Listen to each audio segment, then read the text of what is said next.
In the days when Israel had no king and the people often turned from God, there arose a man named Samson, chosen before birth to begin delivering Israel from the oppression of the Philistines. His story began with a miracle. His mother, once barren, was visited by an angel of the Lord who told her that she would bear a son, who must never drink wine or eat unclean food. And most importantly, his hair must never be cut, for he would be a Nazarite dedicated to God from the womb. The Spirit of God came upon Samson as he grew, giving him immense strength beyond human measure.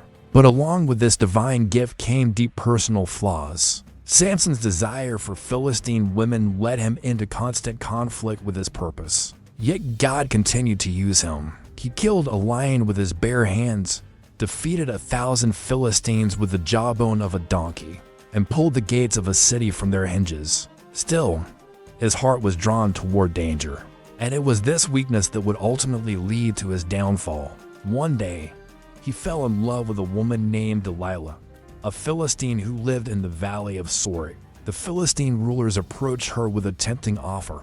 They would each pay her silver if she could discover the secret of Samson's great strength. Driven by greed, Delilah agreed. She coaxed and pleaded with Samson, asking him again and again where his strength came from. 3 times he deceived her, giving false answers, bindings of fresh bowstrings, new ropes, and weaving his hair into a loom. But each time she tested him, and each time he broke free effortlessly.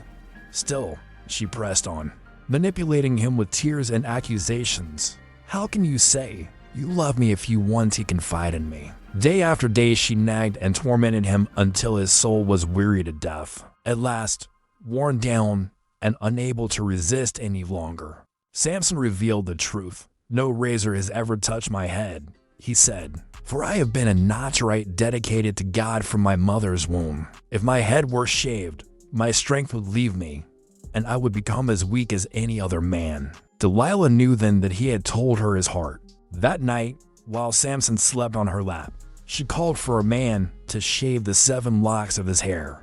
His strength left him, and when the Philistines came upon him, he awoke thinking he would shake them off as before, but the Lord had departed from him. They seized him, gouged out his eyes, and bound him in bronze chains. The mighty warrior of Israel was led away in humiliation and forced to grind grain in prison, like an animal. But even in defeat, God was not finished with Samson. As he toiled in the darkness, his hair began to grow again, a quiet sign that God's purpose still stirred within him.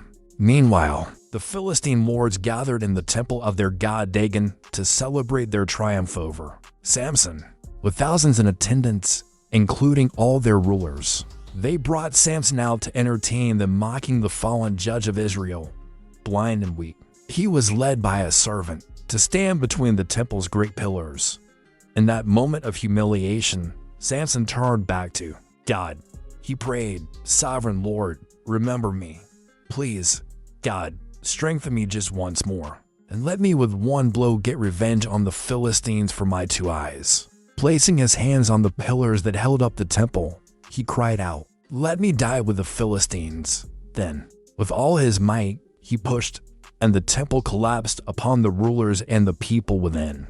In his death, Samson killed more Philistines than he had in his entire life. His family came and took his body, burying him in the tomb of his father Manoah. Thus ended the life of Samson, flawed, impulsive, and at times reckless, yet chosen by God and used for his divine purpose. Samson's story is not just one of physical strength, but of spiritual struggle. It is a cautionary tale of how gifts from God can be squandered when pride, lust, and disobedience rule the heart. Yet, it is also a story of redemption, showing that even in failure, God's mercy can reach us.